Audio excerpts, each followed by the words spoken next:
Kwa makamu mwenyekiti bodi liko miaka 4 na uzoefu kidogo wa kiongoza bodi ya ligi. Kwa hiyo niko hapo kwa miaka 4 na hapa nikakaimu nafasi ya mwenyekiti kwa muda miezi 5 na huu wa 6. Na hilo jambo halikuwepo. Mimi nafikiri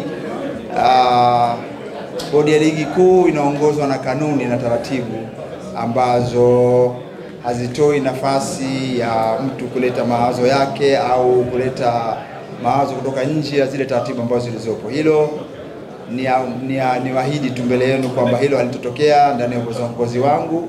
Tutakuwa na uongozi wenye uadilifu na uaminifu kwa mpira wa nchi yetu.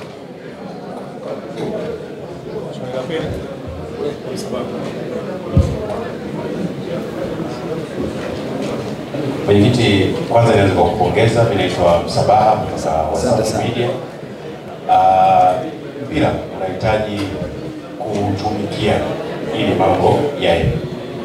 Nini hasa ambacho umekipanga kuanza nacho? Naamini kabla hujaomba nafasi kuna vitu umeviona ambavyo unatamani kufanyia kazi kusogeza ama kutoa mchango wako kwenye mpira wa Tanzania. Nini ambacho umejipanga kuanza nacho?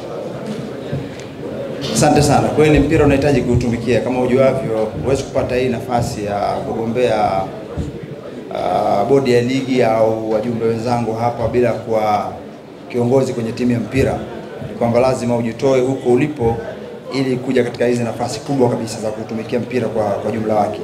Na kama ujuavyo, bodi ya ligi inaongoza ligi hizi 3, ligi ya NBC Premier League, Championship na First League.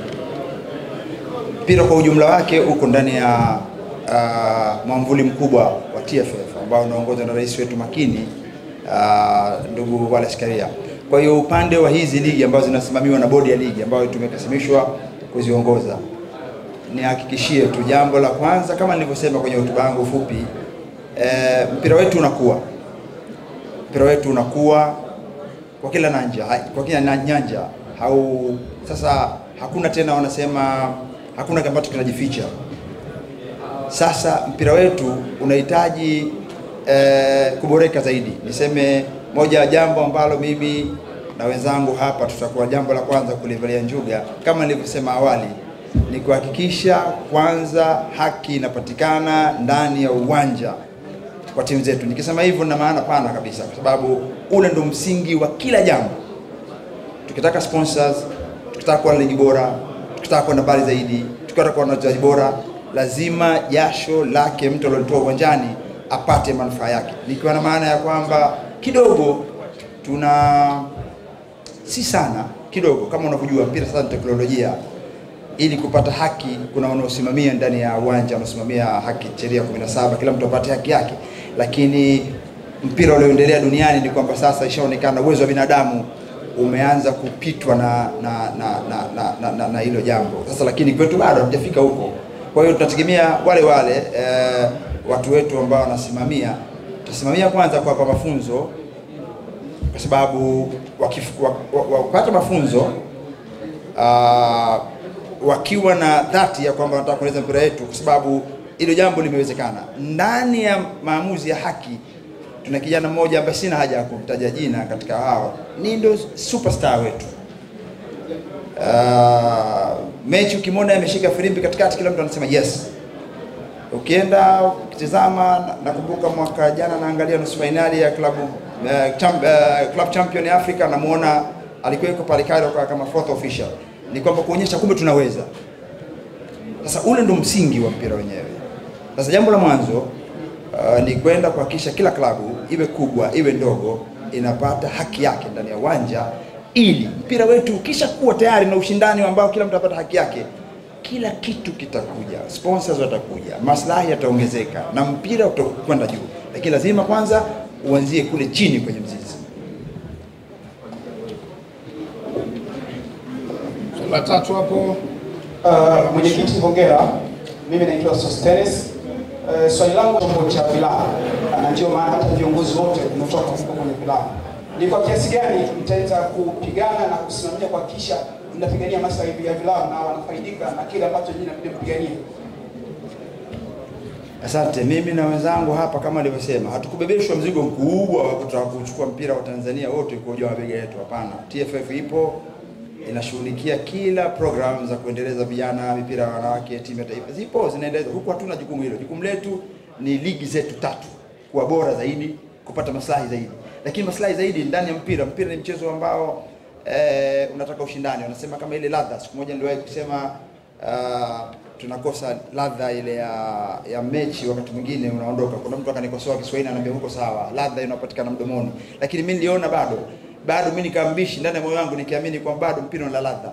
Ikiwa unakwenda uwanjani ukiona mambo yanakwenda sivyo ndivyo, unakosa ile test ya mpira.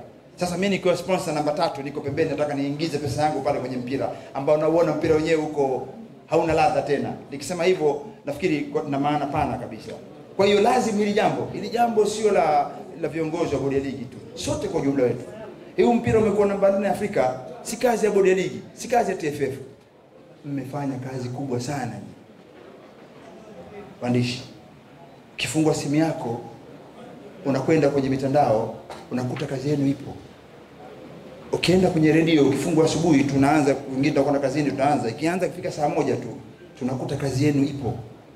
Kumbe na nyinyi mna mchango mkubwa. Aidha wote kwa pamoja, watoto wangu wengine, wengi watoto wangu nyinyi, kutoka leo kila mtu achukue jukumu la kupigania mpira. Ni industry kubwa. Vijana nyote hapa mpo kwenye industry ya mpira. Mpira huu ungekuwa hujafika hapa ulipo, ina maana nyote hapa msiko katika hii industry. Lakini tunaongeza wengine wanakuja, wengine wako nyuma yetu. Kumbe tuna nafasi ya kutengeneza kitu kikubwa zaidi katika mpira. Lakini tunapoona jambo si kwa ushabiki. Unajua nasi tuna ushabiki mwingi kwenye mpira wetu, of course. Si jambo baya. Japo wakati mwingine tunatumia vibaya, lakini si jambo baya. Ushabiki ndio mpira wenyewe. Hatuzuii, hatusemi kwamba kuna klabu zina favor zaidi, hapana. Hatusemi kwamba labda watu kuna miemuko zaidi kwa zile klabu nyingine, hapana, hatusemi hivyo. Mpira kwa ujumla wake mna nafasi kubwa ya kujenga mpira wetu, kutoa hapo ulipo kufikisha huko. Sisi kama viongozi tukiondoka hapa, atakayefungua simu yake ni kwenda kuangalia tu nini kimetokea basi. Atakayekwenda kukipeleka huko, nini kimetokea, nini kimefanyika, ni nyinyi. Mna nafasi kubwa sana ya kuinua mpira wa nchi yetu.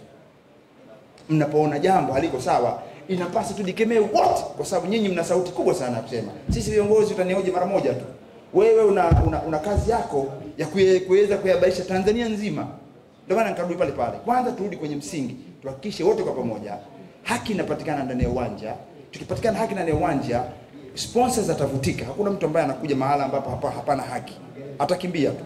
Kwa hiyo sote kwa umoja wetu, watoto wangu na waombeni, na tupambane kuhakikisha mpira wetu unasonga mbele. Mmefanya kazi kubwa, hongereni, lakini bado sio kwamba ndio tumefika mwisho, bado na nafasi ndefu zaidi ya kusogeza mpira wetu ufike mbali zaidi. Asante sana mwenyekiti, kwa sababu umetusifia sana. Basi turuhusu tuulize swali moja la bonus. Bila shaka mtuendelea. Endelea. Karibu sana. Naitwa Charles Abel, natokea Mwananchi Communication. Kwanza nakupongeza mwenyekiti na wajumbe waliochaguliwa kama mgombea. Asante sana. Naomba nafasi swali moja, ikawa nitamani uulize maswali mawili. Kwa nidhaha kama utaniruhusu, naomba maswali. Abel, kutokana na wazee hawa na pressure za uchaguzi tulivyo hapa, kila mmoja unamuona tu amekaa hapa, lakini ndani ya moyo wake tuko tangu jana tukihangaika. Nikombe mwanangu, swala moja, bado tupo. Ndio kwanza tuna safari ya miaka 4 ya kukutana pamoja kujenga mpira wetu. Tutaulizana, tutajibizana, lakini kwa leo nikuombe mwanangu tuulize swala moja. Asante. Changamoto kubwa ambayo inahubika mpira duniani kwa sasa hivi, sio Tanzania, duniani kwa ujumla, ni swala zima la ubashiri wa matokeo ya michezo, hasa mpira wa miguu kwa maana beti.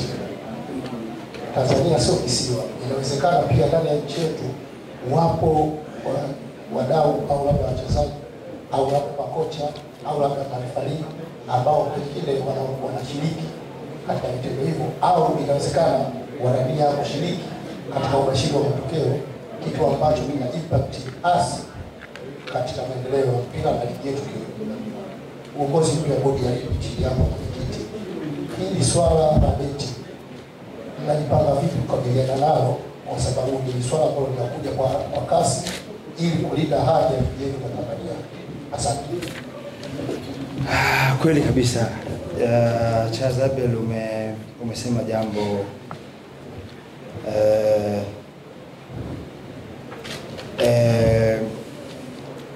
Umesema jambo ambalo lipo la kweli na ni hatari ambayo inanyemelea mpira wetu, ambalo sasa halifichiki tena, sababu linazungumzwa na kuzungumzwa, japo wenzetu washapiga hatua sana, mchezaji wenzetu, manake mpaka mchezaji anaweza akafuatiliwa akaonekana na akachukuliwa hatua. Kwetu hatujafika huko bado, lakini hili swala ni kwamba lipo katika kanuni, tayari limeingizwa kwenye kanuni zetu, na tutaongeza nguvu kulifuatilia, japo katika ufuatiliaji huo hauhitaji viongozi tu peke yetu huku, hata nyinyi Dokejo una nafasi vile vile kupigana mambo beti yasituharibie mpira wetu, kwa sababu kama nilivyokuambieni hapa, mpira ni ladha. Sasa ladha ikosekana ikiwa vijana wetu wakiingia kule ndani, sasa kama tunavyosikia, manake wakati mwingine labda watu inawezekana yapo kwa ukubwa huo, inawezekana watu wanaongeza chumvi, lakini ile jambo lipo. Manake bila kukubali tatizo huwezi kulitatua. Kwanza tulikubali kwamba tatizo lipo, lakini kumbe sote kwa umoja wetu. Hili jambo litaki viongozi tu, kwa sababu mpira wetu ukifa, nyinyi vijana mpira wetu kushakuwa ovyo. Kama kuna wengine wadogo zenu mmewaacha shule ambao wanasomea kazi za uandishi hivi, watakuja kukuta nini huku tena? Watakuta tena limebakia labda jeneza tu, hakuna kitu. Kumbe tukipambana wote, hii industry yetu ikawa kubwa zaidi, wakati sasa viongozi wenu tunapambana, kwa sababu kama unajua betting kwetu ni biashara halali, lakini sasa umwingiliani wake na katika mpira wetu sasa ndio unatuharibia. Japo hatuna ushahidi, siwezi kusema ile biashara watu siwezi kusema kama unaharibu, lakini kwa maneno kwamba kuna kensa inaanza kuingia ndani ya mpira wetu. Lakini hilo tunalifanyia kazi, lipo ndani ya kanuni, tunashirikiana na taasisi nyingine pamoja na nyinyi, tutapambana nalo ili jambo lisituharibie mpira wetu ili tuongee mbele zaidi. Asante sana mwenyekiti, na kufikia hapo